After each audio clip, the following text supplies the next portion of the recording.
I made a lot of mistakes when I built this fire pit bench last year. The weather has not been kind to it, so it needs a refresh. That refresh will include removing the top of the bench using my router sled. So I'm building a stand for the bench using salvaged plywood and legs made from 2x3 scraps. I marked the legs of the stand to go pretty much right under the legs of the bench so that I wouldn't have to build out something more robust. With the bench on a stand, my plan is to rest the router sled on a couple of sawhorses. Since the tops of the sawhorses are not very smooth or even, I'm making some plywood runners to put on top of each sawhorse. With the runners in place, my router sled should be able to easily slide over the top. Some may not be willing to screw things into their sawhorses like this, but I have no such qualms. For the legs, I scrounged up some 2x3 scraps from around the shop that I could cut into 4 equal length segments. First, I rough cut them to their approximate length, and then I used the stop block on the crosscut sled to ensure that they were all the same length. Securing the 2x3 legs to the plywood bench didn't go as smoothly as I wanted, as you'll be able to see. I pre-drilled the holes through the plywood where I had previously marked the legs should be. I didn't pre-drill into the legs at first, which was a mistake.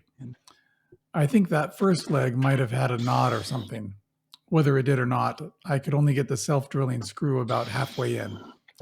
That's when I decided to pre-drill into the legs for the rest of the screws.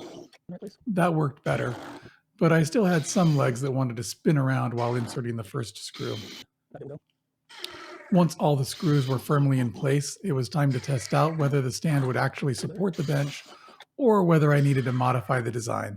See, this is kind of heavy. How well it works here.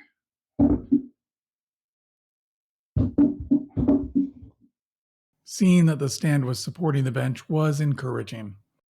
I placed the sawhorses with their runners on top on either side of the bench and then put the router sled on top.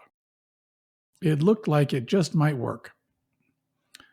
I selected a large surfacing router bit with a 1/2-inch shank to put in my old Bosch 1615 EVS plunge router that I got for cheap on, Facebook Marketplace. Does anyone else see a theme developing here? Finally, it was time to start actually using the router. It took me a while, but I started noticing a couple of problems with the setup. First, the router sled was moving side to side a lot. Second, the sawhorses were rocking a bit with the movement of the router sled. I tackled the rocking sawhorses first. You can see just that barely that corner was the only thing that it leveled so far.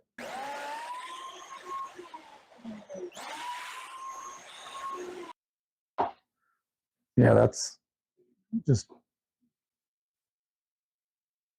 wonder if there's some way I can secure it down so that it doesn't rock as much.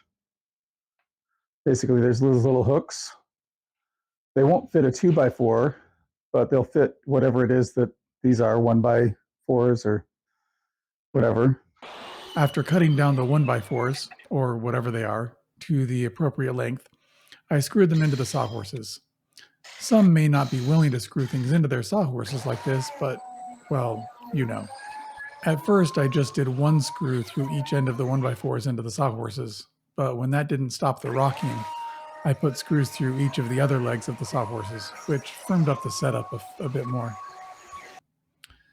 Then I was able to turn my attention to the other deficiency in the setup, the movement of the router sled from side to side. My plan was to add a small piece of plywood to one side of the sled so that it would more closely hug the edge of the runner. I cut a small piece of plywood to length, pre-drilled, because I kind of learned my lesson earlier in the project, and then screwed it into the sled. Then I tested it out. That should work a lot better, I think.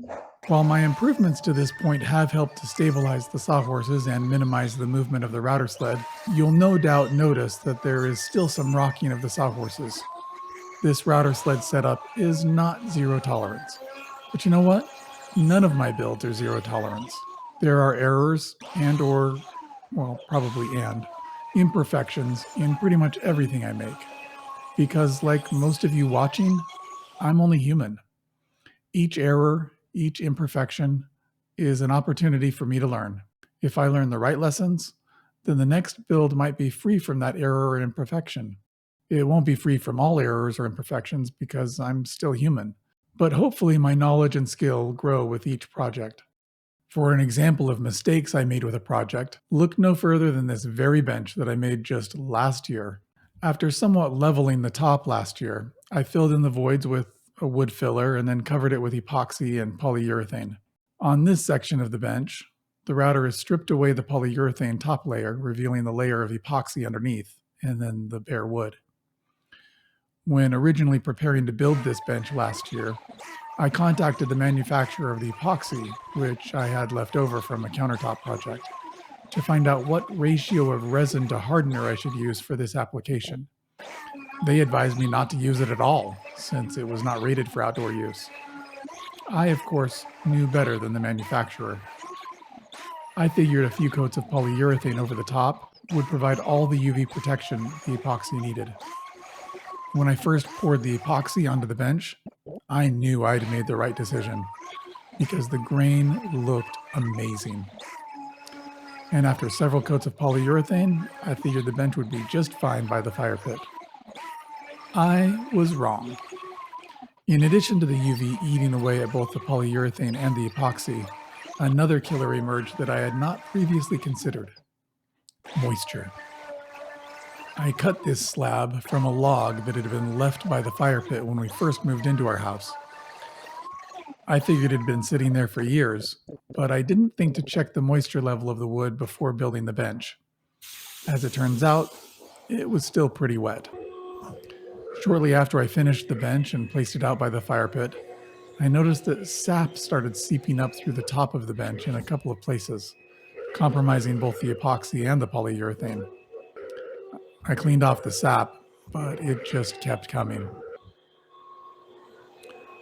One of the lessons I've learned from that is to ensure that wood moisture levels are at an appropriate level before I use that wood in a project.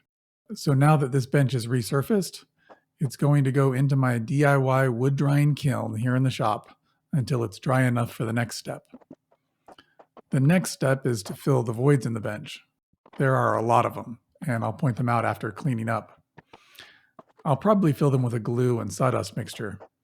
For finishing, though, I'll probably use a penetrating oil instead of epoxy and polyurethane. According to the experts I consulted, I'll need to reapply the penetrating oil each year, but that should be a lot easier than resurfacing the bench every year like I'm having to do now. And with any luck, the grain will look just as amazing with the penetrating oil as it did when I first applied the epoxy last year.